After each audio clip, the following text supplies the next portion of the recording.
This analysis focuses on the fatal midair collision in January 2025 between a regional jet and a U.S. Army helicopter inside the highly restricted Washington, D.C. Special Flight Rules Area, or SFRA.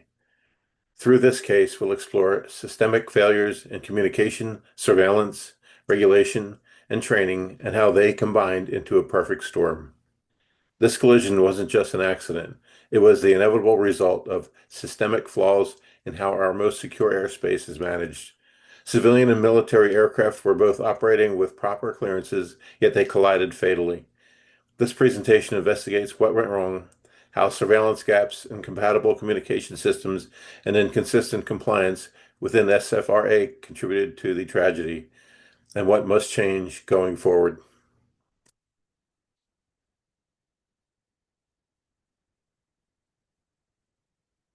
On January 29th, 2025, Envoy Air Flight 5342, a Bombardier CRJ 701 operating under the American Eagle banner, collided midair with a U.S. Army UH-60M Black Hawk helicopter within the Washington, D.C. Special Flight Rules Area, SFRA.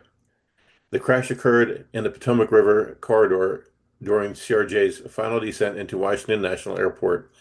The Black Hawk, conducting a low-level VFR training flight along helicopter Route 1, had departed from Davidson Army Airfield earlier that morning.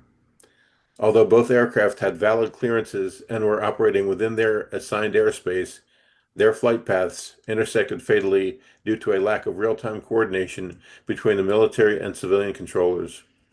The helicopter's ADS-B signal was transmitting with invalid altitude encoding, rendering it invisible to the CRJ's Traffic Collision Avoidance System, or TCAS. Neither crew was aware of the impending conflict. The result was a catastrophic accident. All 67 occupants of the commercial jet and 4 service members on board the Black Hawk were killed instantly. This incident exposed critical vulnerabilities in surveillance systems, civil military communication protocols, and regulatory enforcement inside one of the most tightly controlled airspace systems in the nation. One of the clearest failures was in communication. The military helicopter operated on UHF frequencies while the civilian aircraft and controllers were using VHF. This meant neither flight crew could hear or speak to each other, and add to that congested frequencies, stepped-on transmissions, and incomplete handoffs from ATC, and the situation became nearly impossible to manage. In real time, there was no cross-band interoperability, no way for either aircraft to be aware of the other. This separation of communication domains is a well-documented vulnerability in joint use airspace, yet no universal solution has been implemented. Interoperability tools such as dual-band relay stations and automated cross-translation systems exist, but remain optional and inconsistently deployed. In the SFRA, where military and civilian operations frequently intersect, this technological divide becomes more than a nuisance. It becomes a direct threat to flight safety. Surveillance systems also failed. The Blackhawk's ADS-B out signal was broadcasting with invalid altitude encoding. This meant the aircraft was invisible to not only FAA radar systems, but also to the CRJ's onboard TCAS. TCAS depends entirely on valid transponder input. In this case, the helicopter was essentially flying cloaked within restricted airspace. And this wasn't a one-off anomaly. Studies show these kinds of surveillance blind spots are common when data streams are misconfigured or incomplete. These gaps reveal a troubling over-reliance on digital surveillance, integrity, and environments where redundancy should be paramount. While ADS-B has revolutionized traffic awareness, it remains vulnerable to faulty configuration, signal spoofing, or incomplete integration with legacy radar systems. Without active verification and layered detection capabilities, aircraft that appear authorized can still become invisible, creating a lethal ambiguity in airspace that demands absolute clarity. Of the procedural side, the FAA has very clear orders. specifically JO 7610.4W and 7610.14, that require military controllers to coordinate with civilian ATC when operating in shared airspace. That coordination never happened. There was no formal handoff between the Army crew and Potomac TRACON. This is exactly the kind of lapse those orders are designed to prevent.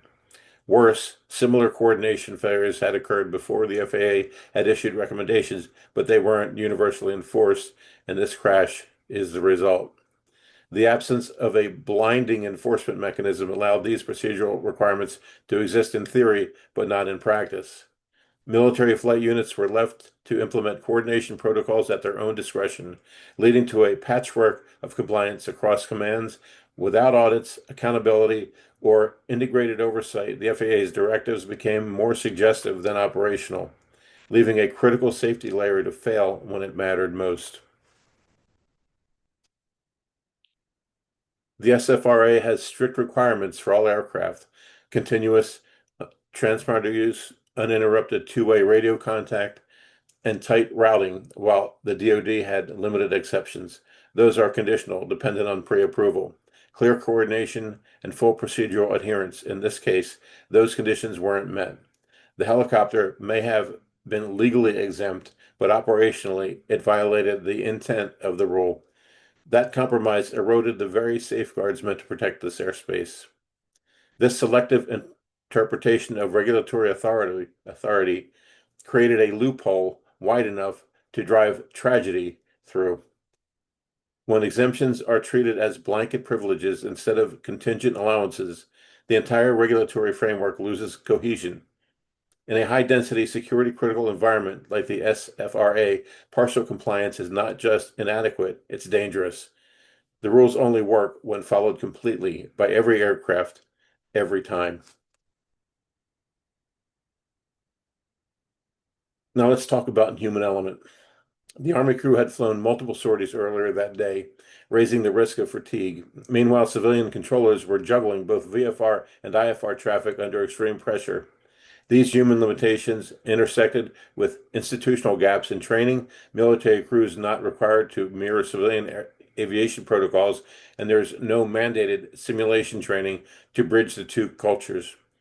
The lack of standardization left both sides vulnerable and to misunderstanding and error. What's most concerning is that these human and cultural differences are well known, yet consistently under-addressed. Fatigue risk management, standardized communication under pressure, and cross-domain familiarity are fundamental to operational safety in any other high-stakes environment.